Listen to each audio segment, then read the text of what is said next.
Time for the postgame show with Coach Lindsay Diehl. The Warriors take 2 from Marshalltown today, and we are powered here on Go Hills TV by JBS. Coach, let's start off with the offense. Put up a lot of runs today, 11 and then 16. Let's start with Carly Campbell. I had her maybe as my player of the day. 2 home runs, including a moonshot.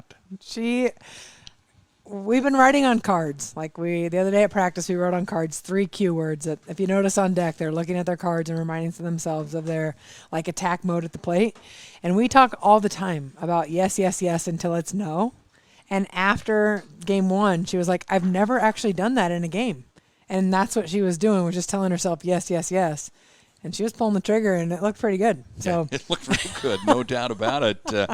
Bree Newton got in on the fun with a couple of home runs. Good day for her as well. Yeah, Bree is a kid that when we started in Texas, she was pressing. And we had conversations about she was trying to replicate what she did last year. And I said, you don't have to do that. You just have to do what you're going to do this year. Last year's in the past. And so she actually read one of the books that I have, Goldfish or the Shark, and I told her she needs to be the goldfish that figures out how to be a shark, and she's doing that at the plate. So she loves to wear it too.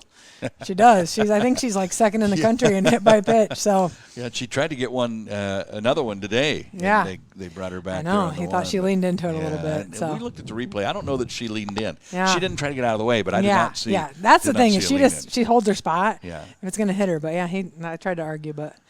All right, talk about your pitchers. Huseman looked good in game 1, and then in game 2, Anderson didn't give up a hit. Yeah, I mean, I think that Huseman, she wasn't as sharp today. She wasn't trusting herself, but she was getting ready, and then I said, shut it down. And then she was getting ready, and the second time that we came out here, and then we had a decent inning there to start with, so it was just sitting for a long time. It's hard to do that, and she just wasn't trusting herself. She looked like she did in the fall, where she was questioning what pitches were being called, and so we had a conversation, and it's okay. You're going to have days like that. I mean, her stuff wasn't as crisp as she has been, but it's hard when it's cold like this. I don't like to make excuses, but I know she'll come back and learn from tonight. But Anderson, she got herself in a little trouble there that first inning. Yep. And I went out and just talked about it. I didn't think she was being we talked about being violent through her snaps. And she made some adjustments, and I felt like she just wasn't in her routine is what I went on the mound and told her that she just has to stay within herself. And she spins it and misses barrels. I mean, she makes some people look silly, and it's fun to call a game for her.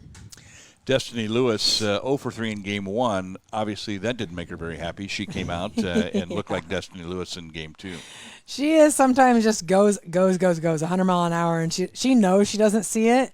She gets herself in trouble of that. But when she watches herself and trusts her hands to the ball, she smokes it. So she definitely made an adjustment there in game 2, and I was happy to see that.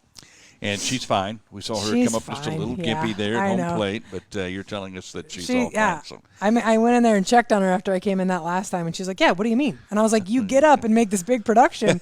She's like, oh, I slid on myself. I told her you just need to tell her she's scaring the wrestler up here in the press box. Me too. I was like, oh, Des, what's going on? All right, short turnaround. You come back tomorrow. You're going to play at 1 o'clock. Good Lord willing, the creeks don't rise and the umpires go to the right place. We'll play at 1 o'clock tomorrow. What do we know about Ellsworth? Last year, Ellsworth played us tough a couple times. They got a nice little pitcher. I think that she's having a hard time up to this point, that she's trying to replicate what she was doing last year. I've had conversations where they've been in some ball games with people. So we'll be ready to, hopefully I want her to throw well against us. I want to see some good pitching. I want my kids to have to make adjustments at the plate. And so I hope they come down here and battle us. All right, Coach. Good wins today. That is 12 in a row now, I think. We're 15-6 on the season. Russ. No. Not counting. I do have to ask you, though, is it you pulled her out with a no-hitter? Any reservation on that? I mean, it would have been a 5-inning no-hitter, but... Well, we're about to go into some heavy games here, and I need somebody else to be ready. I can't and so I was like, I have to get Margot some confidence. I think I'm going to try Ryan Cheek tomorrow on the mound a little bit, where they're going to need somebody else to help them out. So... Okay. All right.